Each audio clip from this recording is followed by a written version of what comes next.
Last Sunday, for around dinner time, I had a wonderful meal with Sister Lucy, who was here last week. There were 6 other people that joined us in a Indian food restaurant in Delta, and I got to sit next to her, and we spoke quite a bit. For those that weren't here last week, Sister Lucy is a woman who is from India, and a woman of very little outward education, but great inner wisdom, great strength, and great dignity. And she is all about the dignity of the human being, of people. And she came from a faith background that was somewhat limiting in her ability to serve people. She didn't deny it, but she expanded her faith and her way of being. And she comes from a place now that she calls interfaith. She's not an interfaith minister, but she has a universal idea and understanding of that all faiths are part of a universal truth. And it reminded me when I was speaking of her, the unity message that Charles Fillmore, the co-founder of the Unity Movement, had an epiphany, a realization in 1902 when he was sitting in a conference, and he realized that the unity message was something that was a breath of fresh air for humanity. And he went within in his spirit and he said, "What shall we call this, God? What shall we call this birthing, powerful truth?" And his intuition said, unity. Because just underneath the surface of all faith traditions is an underlying oneness and unity. Sister Lucy was very proud of her work, and I asked her about it, and she showed me some pictures on her phone. And in one of the pictures, there was a group picture of 600 children that were part of her work. Some years back, she started with the idea of something's got to be done for the people that are on the streets, men, women, and children. And she was helped by securing one home. As she jokes, 70 children and 2 toilets. So she's a very practical woman, wanting to make all of that work. One home move to 2 homes, and 3, and 10, and 20. Currently, there's 46 homes, and it's still growing. And she showed me a lot of pictures of women and men and so forth, and I was very moved. And she said something to me very powerful. I believe she said it here last Sunday, but she whispered it to me during dinner. She said, "Love is the religion of the 21st century. Love is the religion of the 21st century." And I had a moment when she was speaking. I saw this worldwide web of people, 7 billion plus, all having a node in their heart underneath the belief systems of the mind. And we were all interconnected. We all had an inner faith of truth behind our divisions, behind our seeming separations. And that is growing and growing and growing on the planet. And we have to get We're invited to get in line with that great becoming, because it is true. Just behind all of the division and seeming separation, it is true. And I remember being in ministerial school, but way back in 1999 to 2001, I remember the words of one of my instructors that said, "You know, Bruce, there's 50 million plus people that are what are called cultural creatives on the planet just in North America, in the United States and Canada, that aren't religious people at all, but they have a strong desire to connect and to go deeper into their own inherent spirituality. And if that takes a religious form, so be it, all the better. But they're craving, and we are craving for this deep connection of spirituality and of inner faith. Integral faith, where we stand with each other and we behold something that's so much greater than a container of limiting beliefs. It's a living reality. It's a love that unites people. And sometimes we forget, don't we? We forget this, and so we gather on days like today to remember. And I remember this past week, early, I go for early morning walks, 4:30, 5 o'clock sometimes. It's very quiet. There's very little movement in my environment except for myself walking along. And I ask the question, what part of you is me, God? Because I don't know about you, but my felt knowing, awareness of who I am in God comes and goes. And there are times when it is very, very slim. It's like a slender thread of remembrance of who it is and what it is that I am. And the inner voice came back and said very clearly, as much as you will allow. What part of you is me, God? As much as you will allow. So that is at least mine, and I don't think that I'm alone in this work. How much are we allowing the divine Spirit to be operative within us? Getting back to this wonderful idea of cultural creative people, if there's 60 million now or 70 million within North America, there must be at least that in South and Central America, at least that again in Europe, at least that again in Africa, at least that again in China and India and all over this planet. Hundreds of millions of people yearning, feeling, knowing, and acting from a place of deep connection with inner spirit.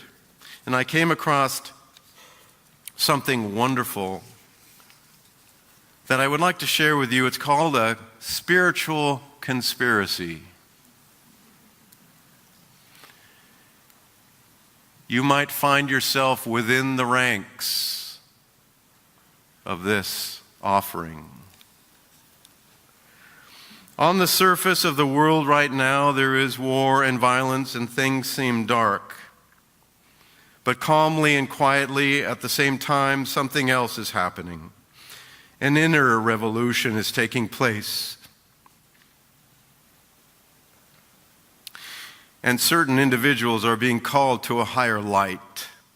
It is a silent revolution from the inside out, from the ground up. This is a global operation, a spiritual conspiracy. There are sleeper cells in every nation on the planet, and you won't see us on TV. You won't read about us in the newspaper.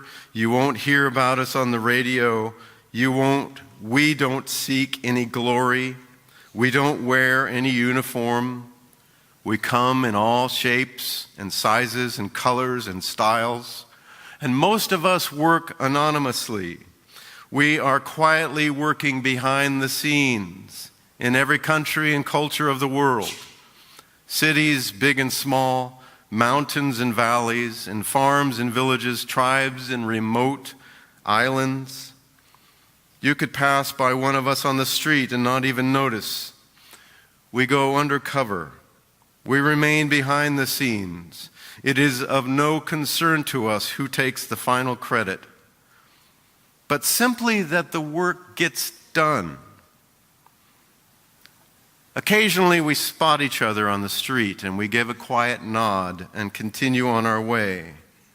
And during the day, many of us pretend we have normal jobs. But behind the false storefront at night is where the real work takes place. Some call us a conscious army. We are slowly creating a new world with the power of our minds and hearts. We follow with passion and joy. Our orders come from the central spiritual intelligence.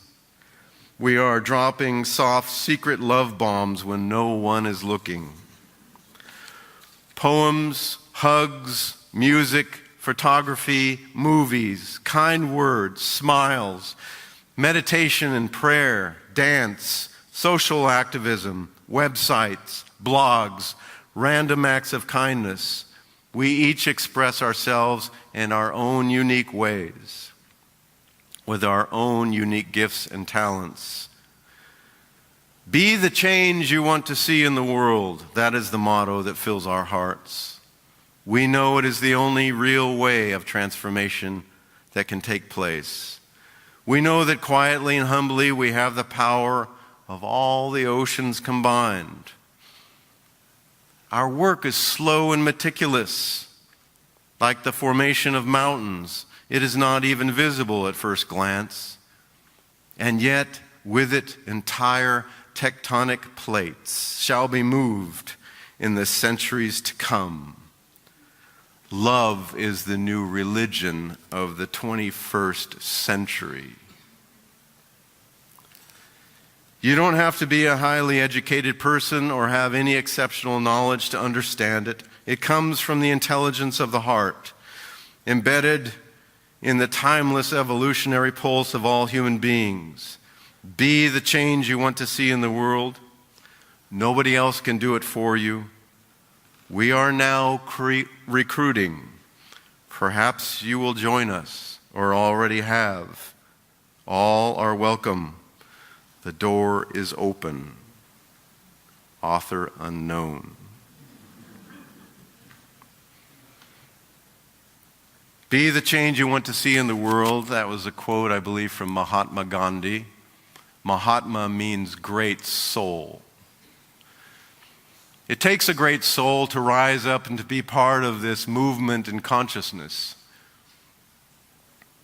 As the writer said, it doesn't take a high level of education. Sister Lucy had a 7th grade education, but she has the will and the love and the heart to make a big difference in the world.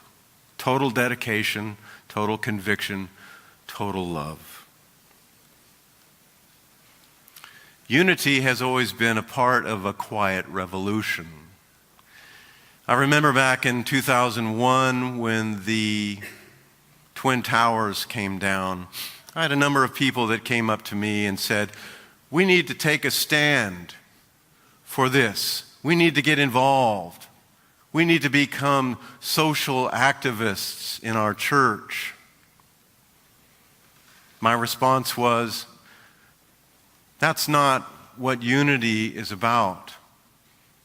Unity has the mission of holding the high watch and not having a quiet revolution, but a quiet evolution. The evolution of the soul, the evolution of consciousness, so that we rise in consciousness into a felt knowing of truth, beyond conflict, beyond yours and mine, here and there, but into an inherent oneness. That is the work of unity. And if you feel moved then from your own consciousness, then you go out and act. You gather with others and act if you choose. But unity is always about the consciousness and the sacredness and the dignity of the individual, and taking a stand for that. Men, women, children, all of it.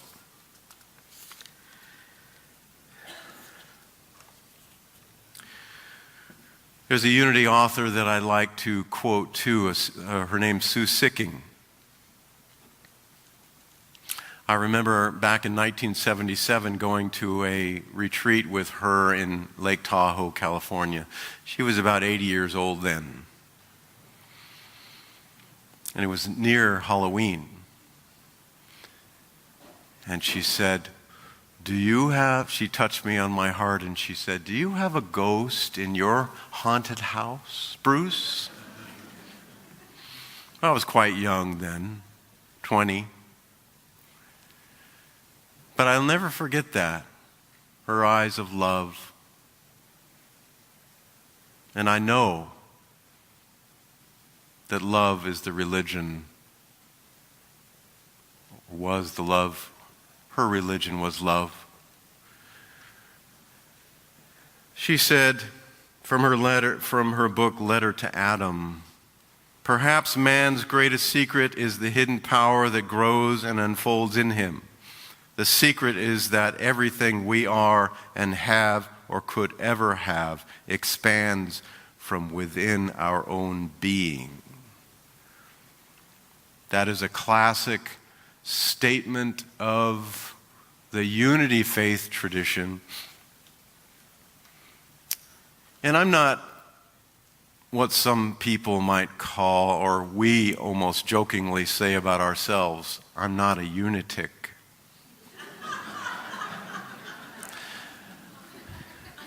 Unity is simply an expression of the universal truth, the arising consciousness of the planet. It's part of the integral studies of the human awakening that is taking place. Even the Dalai Lama, he does not claim himself to be anything special or an advocate for Buddhism. He says, "I'm a simple monk and my religion is kindness." And kindness is an expression of love in action. It's all one. Love is the religion of the 21st century. Love is the religion of all time, all life that has ever been. Underneath all of the expressions and praying to gods and thinking that we have to do special things in order to win favor, that's all made up. The truth is to simply allow ourselves to be loved, allow ourselves to be a conduit of love.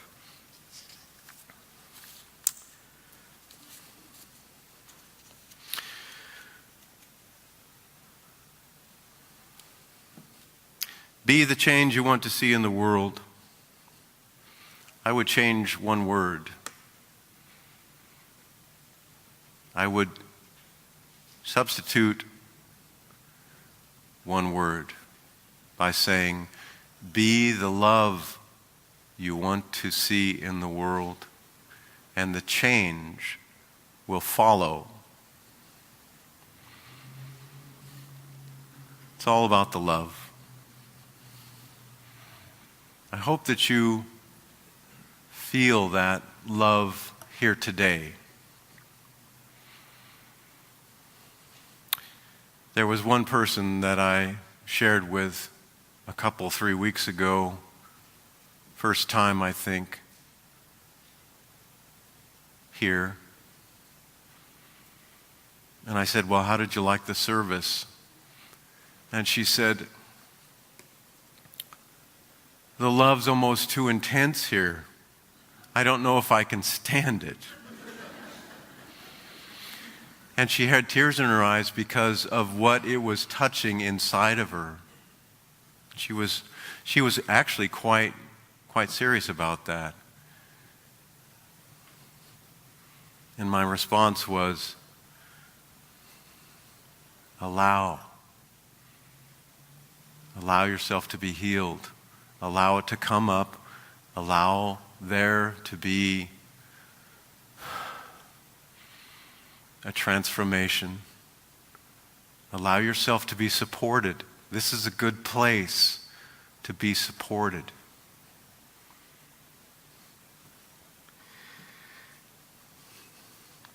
Allow yourself to be the love that you would like to see in the world.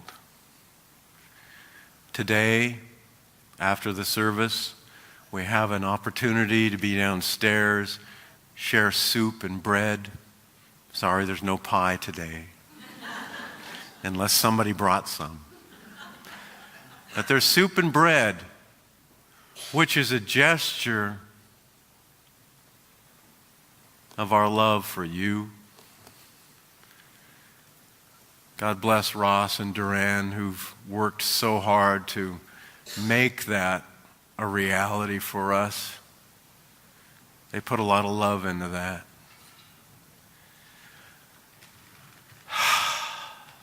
So,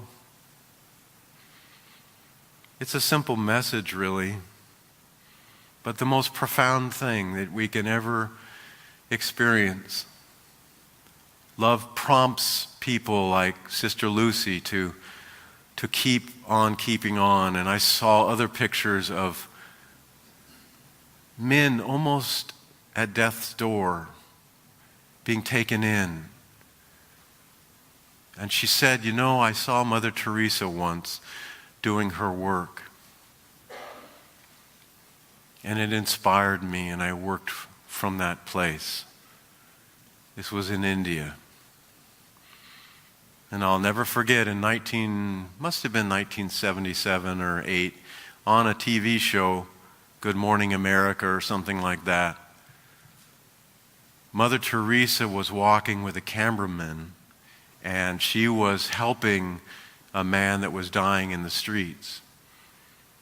And I don't mean to gross you out or anything, but this man had maggots on his neck. She was fanning them away. And he said, how can you do this work? And she said, I could not do this work if I did not know that this individual was part of the body of Christ. He wasn't a Christian. That didn't matter. He was part of a whole, a part of a oneness, a part of a worldwide web of love, temporarily inhabiting a physical form, but he was part of God. And that was the dignity of his life. And that's what she beheld. Be the love you want to see in the world. Thank you.